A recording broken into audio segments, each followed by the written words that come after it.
ಎಲ್ಲರಿಗೂ ನನ್ನ ನಮಸ್ಕಾರಗಳು. 2026-27ನೇ ಸಾಲಿನ ಸೇತುಬಂಧ ವಿಷಯ ಪರಿಸರ ಅಧ್ಯಯನ ತರಗತಿ 5ನೇ.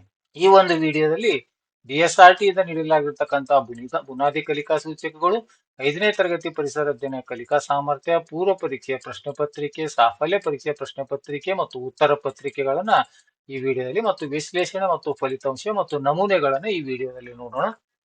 ಮೊದಲಿಗೆ 5ನೇ ತರಗತಿ ಪರಿಸರ ಅಧ್ಯಯನದ ಕಲಿಕಾ ಫಲಗಳ ಲರ್ನಿಂಗ್ ಔಟ್ಕಮ್ಸ್ ಗಳನ್ನು ನೋಡೋಣ. ಇಲ್ಲಿ 5 ಕಲಿಕಾ ಫಲಗಳನ್ನು ಕೊಟ್ಟು ಪ್ರತಿಯೊಂದಕ್ಕೂ ಎರಡೆರಡು ಪ್ರಶ್ನೆ 10 ಪ್ರಶ್ನೆಗಳನ್ನು ತೆಗೆದುಕೊಂಡು ಒಂದು ಪೂರ್ವ ಪರೀಕ್ಷೆ ಮತ್ತು ಸಾಫಲ್ಯ ಪರೀಕ್ಷೆಯ ಪ್ರಶ್ನೆ ಪತ್ರಿಕೆ ಮತ್ತು ಉತ್ತರಗಳ ವಿಡಿಯೋವನ್ನು ಮಾಡಿದ್ದೇನೆ. ಮೊದಲನೇ ಸಾಮರ್ಥ್ಯ ಅಥವಾ ಕಲಿಕಾ ಫಲ, ಜೀವಿಗಳ ನಡುವಿನ ಸಂಬಂಧ ಹಾಗೂ ಸುಸ್ಥಿರತೆಯನ್ನು ಅರ್ಥ ಮಾಡಿಕೊಳ್ಳುವುದು ಮತ್ತು ಪರಿಸರ ವೀಕ್ಷಣೆ. ಎರಡನೇದು ಪರಿಸರ ಸಮಸ್ಯೆಗಳು ಮತ್ತು ವಿಶೇಷವಾಗಿ ನೀರಿನ ಮಾಲಿನ್ಯ ಹಾಗೂ ಸಂರಕ್ಷಣೆಗೆ ಪ್ರಾಯೋಗಿಕ ಪರಿಹಾರಗಳನ್ನು ಯೋಚಿಸುವುದು. ಮೂರನೇ, ಸಮುದಾಯದಲ್ಲಿ ತನ್ನ ಪಾತ್ರ, ವಿವಿಧ ಉದ್ಯೋಗಗಳು ಮತ್ತು ಭಾವನಾತ್ಮಕ ಅಗತ್ಯಗಳನ್ನು ಅರ್ಥ ಮಾಡಿಕೊಳ್ಳುವುದು. ನಾಲ್ಕನೇ, ಕರ್ನಾಟಕ ರಾಜ್ಯದ ವಿಶೇಷತೆಗಳು, ಸಾಂಸ್ಕೃತಿಕ ವೈವಿಧ್ಯತೆ ಮತ್ತು ಸಂಪ್ರದಾಯಗಳನ್ನು ಗೌರವಿಸುವುದು. ಐದನೇದು, ವೈಯಕ್ತಿಕ ಮತ್ತು ತಂಡದ ಆಟಗಳಲ್ಲಿ ಭಾಗವಹಿಸುವುದು ಹಾಗೂ ಆಟದ ಅಂಕಣಗಳನ್ನು ಗುರುತಿಸುವುದು. ಇಷ್ಟು 5 ಸಾಮರ್ಥ್ಯಗಳಿಗೆ, ಪ್ರತಿಯೊಂದು 5 ಕಲಿಕಾ ಫಲಗಳಿವೆ. ಪ್ರತಿಯೊಂದು ಕಲಿಕಾ ಫಲಕ್ಕೆ ಎರಡೆರಡು ಪ್ರಶ್ನೆಗಳು. ಈಗ ಪೂರ್ವ ಪರೀಕ್ಷೆಯ ಪ್ರಶ್ನೆ ಪತ್ರಿಕೆಯನ್ನು ನೋಡೋಣ.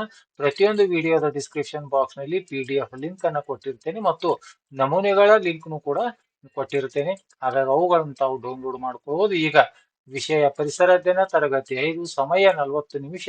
ಮೊದಲನೇ ಪ್ರಶ್ನೆಯನ್ನು ನೋಡೋಣ. ಪೂರ್ವ ಪರೀಕ್ಷೆಯ ಮೊದಲನೇ ಪ್ರಶ್ನೆ: ನಿಮ್ಮ ಮನೆಯ ಸುತ್ತಮುತ್ತ ಕಂಡು ಬರುವ ಯಾವುದಾದ್ರೂ 2 ಪ್ರಾಣಿಗಳನ್ನು ಹೆಸರಿಸಿ. ಇದು ಕಲಿಕಾ ಫಲ 1ಕ್ಕೆ ಸಂಬಂಧಪಟ್ಟಿರುವ ಪ್ರಶ್ನೆ.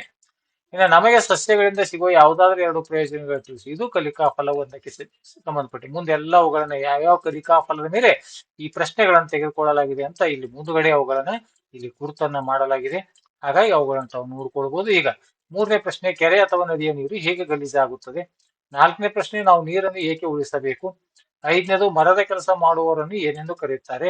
ಆರನೇ, ನಮಗೆ ಅನಾರೋಗ್ಯವಾದಾಗ ಯಾರು ಚಿಕಿತ್ಸೆ ನೀಡುತ್ತಾರೆ?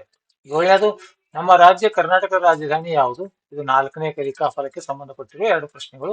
ಎಂಟನೇ, ಕರ್ನಾಟಕದಲ್ಲಿ ಆಚರಿಸುವ ಯಾವುದಾದ್ರೂ ಒಂದು ಮುಖ್ಯ ಹಬ್ಬವನ್ನು ಹೆಸರಿಸು.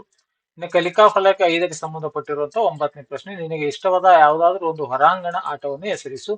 10ನೇದು, ಒಬ್ಬನೇ ಆಡುವ ಆಟ ಮತ್ತು ತಂಡವಾಗಿ ಆಡುವ ಆಟಕ್ಕೆ ತಲಾ ಒಂದೊಂದು ಉದಾಹರಣೆಯನ್ನು ನೀಡಿ ಅಂತ. ಈಗ ಆ ಒಂದು ಪೂರ್ವ ಪರೀಕ್ಷೆಯ ಪ್ರಶ್ನೆ ಪತ್ರಿಕೆ ಇದೆಯಲ್ಲ, ಅದರ ಉತ್ತರಗಳನ್ನು ನೋಡೋಣ. 1ನೇ ಪ್ರಶ್ನೆಗೆ: ಹಸು, ನಾಯಿ ಅಥವಾ ಇತರೆ, ಹಣ್ಣು, ಹೂವು ಅಥವಾ ನೆರಳು, ಕಸ ಎಸೆಯುವುದರಿಂದ ಅಥವಾ ಬಟ್ಟೆ ಒಗೆಯುವುದರಿಂದ ನೀರು ಗಲೀಜಾಗುತ್ತದೆ. ಭವಿಷ್ಯದ ಬಳಕೆಗೆ ಮತ್ತು ಜೀವಿಗಳ ಉಳಿವಿಗೆ ಬೇಕು. ಬಡಗಿ, ವೈದ್ಯರು, ಆರೋಗ್ಯವನ್ನು ನೋಡಲಿಕ್ಕೆ, ಬೆಂಗಳೂರು ಕರ್ನಾಟಕ ರಾಜಧಾನಿ, ಯುಗಾದಿ, ದಸರಾ ಅಥವಾ ಇತರೆ ಹಬ್ಬಗಳು, ಕ್ರಿಕೆಟ್, ಫುಟ್ಬಾಲ್ ಅಥವಾ ಇತರೆ, ಚೆಸ್ ವೈಯಕ್ತಿಕ, ಕಬಡ್ಡಿ ತಂಡಗಳ ರೂಪದಲ್ಲಿ ಆಟಗಳನ್ನ ಆಡುವಂಥದ್ದು. ಇದು ಪೂರ್ವ ಪರೀಕ್ಷೆಯ ಪ್ರಶ್ನೆ ಪತ್ರಿಕೆ ಮತ್ತು ಅದರ ಉತ್ತರಗಳನ್ನು ನೋಡಿದ್ದೇವೆ. ಈಗ ಸಾಫಲ್ಯ ಪರೀಕ್ಷೆಯ ಪ್ರಶ್ನೆ ಪತ್ರಿಕೆ ಮತ್ತು ಅದರ ಉತ್ತರಗಳನ್ನು ನೋಡೋಣ. ಅದೇ 5ನೇ ತರಗತಿ ಪರಿಸರ ಅಧ್ಯಯನ. ಇಲ್ಲೂ ಕೂಡ ಕಲಿಕಾ ಫಲಕ್ಕೆ 1ಕ್ಕೆ ಸಂಬಂಧಪಟ್ಟಿರುವಂತದ್ದು 2 ಪ್ರಶ್ನೆಗಳು, ಕಲಿಕಾ ಫಲ 2ಕ್ಕೆ ಸಂಬಂಧಪಟ್ಟಿರುವಂತಹ 2 ಪ್ರಶ್ನೆಗಳು. ಪ್ರತಿಯೊಂದು ಕಲಿಕಾ ಫಲಕ್ಕೆ ಎರಡೆರಡು ಪ್ರಶ್ನೆ, ಒಟ್ಟು 10 ಪ್ರಶ್ನೆಗಳನ್ನು ತೆಗೆದುಕೊಳ್ಳಲಾಗಿದೆ. ಮುಂದೆ ಅವುಗಳನ್ನು ಗುರುತಿಸಲಾಗಿದೆ. 1ನೇ, ಪ್ರಾಣಿಗಳು ಮತ್ತು ಸಸ್ಯಗಳು ಒಂದಕ್ಕೊಂದು ಹೇಗೆ ಅವಲಂಬಿತವಾಗಿವೆ? 2ನೇ ಪ್ರಶ್ನೆ, ಪರಿಸರ ಸುಸ್ಥಿರತೆಗಾಗಿ ನಾವು ಮಾಡಬೇಕಾದ 2 ಕೆಲಸಗಳನ್ನು ತಿಳಿಸಿ. 3ನೇ ಪ್ರಶ್ನೆ, ನೀರಿನ ಮಾಲಿನ್ಯವನ್ನು ತಡೆಗಟ್ಟಲು ನೀನು ನೀಡುವ 2 ಪ್ರಾಯೋಗಿಕ ಸಲಹೆಗಳೇನು? 4ನೇದು, ಮಳೆ ನೀರು ಕೊಯ್ಲು ಎಂದರೇನು, ಅದರ ಮಹತ್ವವೇನು? 5ನೇದು, ಸಮಾಜದಲ್ಲಿ ರೈತನ ಕೆಲಸವು ಹೇಗೆ ಪ್ರಮುಖವಾಗಿದೆ? 6ನೇದು, ಸಮುದಾಯದ ವಿವಿಧ ಉದ್ಯೋಗಗಳು ನಮ್ಮ ಜೀವನದ ಮೇಲೆ ಹೇಗೆ ಪ್ರಭಾವ ಬೀರುತ್ತವೆ? 7ನೇದು, ಕರ್ನಾಟಕದ ಸಾಂಸ್ಕೃತಿಕ ವೈವಿಧ್ಯತೆಯನ್ನು ತೋರಿಸುವ 2 ಕಲಾ ಪ್ರಕಾರಗಳನ್ನು ಹೆಸರಿಸಿ.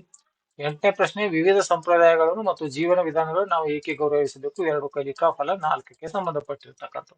ಇನ್ನು ಕಲಿಕಾ ಫಲ 5ಕ್ಕೆ ಸಂಬಂಧಪಟ್ಟಿರುವಂತಹ 2 ಪ್ರಶ್ನೆಗಳು. 9ನೇದು, ಕಬಡ್ಡಿ ಅಥವಾ ಖೋ ಖೋ ಆಟದ ಅಂಕಣವು ಯಾವ ಆಕಾರದಲ್ಲಿ ಇರ್ತದೆ? 10ನೇದು, ತಂಡದ ಆಟಗಳಲ್ಲಿ ಭಾಗವಹಿಸುವುದರಿಂದ ನಮ್ಮಲ್ಲಿ ಬೆಳೆಯುವ 2 ಉತ್ತಮ ಗುಣಗಳನ್ನು ತಿಳಿಸಿ. ಈಗ ಆ ಒಂದು ಸಾಫಲ್ಯ ಪರೀಕ್ಷೆಯ ಉತ್ತರಗಳನ್ನು ನೋಡೋಣ. 1ನೇ ಪ್ರಶ್ನೆಗೆ ಉತ್ತರ: ಆಹಾರ ಮತ್ತು ಆಮ್ಲಜನಕವಾಗಿ ಅವಲಂಬಿತವಾಗಿವೆ. 2ನೇದು, ಮರ ನೆಡುವುದು, ಪ್ಲಾಸ್ಟಿಕ್ ಕಡಿಮೆ ಮಾಡುವುದು. 3ನೇದು, ಚರಂಡಿ ನೀರು ಸೇರದಂತೆ ನೋಡುವುದು, ಕೆರೆಯಲ್ಲಿ ಪ್ರಾಣಿ ತೊಳೆಯದಿರುವುದು. 4ನೇದು, ಮಳೆ ನೀರನ್ನು ಸಂಗ್ರಹಿಸಿ ಮರುಬಳಕೆಯನ್ನು ಮಾಡುವುದು. 5ನೇಕ್ಕೆ, ದೇಶಕ್ಕೆ ಆಹಾರ ಒದಗಿಸಲು ಅತಿ ಮುಖ್ಯ. 6ನೇದು, ಪರಸ್ಪರ ಅವಲಂಬನೆಯಿಂದ ಸಮಾಜ ಸುಗಮವಾಗಿ ಸಾಗುತ್ತದೆ. 7ನೇದು, ಯಕ್ಷಗಾನ, ಕಂಸಾಳೆ ಅಥವಾ ಇತರೆ. 8ನೇದು, ಶಾಂತಿ ಮತ್ತು ಐಕ್ಯದಿಂದ ಬದುಕಲು. 9ನೇದು, ಆಕಾರ ಯಾವ್ದಿರ್ತದೆ ಅಂದ್ರೆ ಆಯತಾಕಾರ. 10ನೇದು, ಸಹಕಾರ ಮತ್ತು ಒಗ್ಗಟ್ಟು ಅಂತ. ಆದ್ಮೇಲೆ ಈ ರೀತಿಯಾಗಿ 4ರಿಂದ 10ನೇ ತರಗತಿಯ ವಿಜ್ಞಾನ ಮತ್ತು ಗಣಿತ ವಿಷಯಕ್ಕೆ ಸಂಬಂಧಪಟ್ಟಿರುವಂತಹ ಈ ಒಂದು ಸೇತು ಬಂಧಕ್ಕೆ ಸಂಬಂಧಪಟ್ಟಿರುವಂತಹ ಸಂಪೂರ್ಣ ವಿವರಣೆಯನ್ನ ನಾನು ವಿಡಿಯೋಗಳನ್ನ ಮಾಡ್ತಾ ಇದ್ದೀನಿ. ವಿಡಿಯೋ ಇಷ್ಟವಾದರೆ ದಯವಿಟ್ಟು ಲೈಕ್ ಮಾಡಿ ಅಂತ ಹೇಳುತ್ತಾ, ಅಲ್ಲಿರುವ ಹೈಪ್ ಬಟನ್ ಮೇಲೆ ಕ್ಲಿಕ್ ಮಾಡಿ ಸಪೋರ್ಟ್ ಮಾಡಿ ಅಂತ ಹೇಳುತ್ತಾ, ಈ ವಿಡಿಯೋ ನೋಡಿರುವ ತಮ್ಮೆಲ್ಲರಿಗೂ ನನ್ನ ನಮಸ್ಕಾರಗಳು.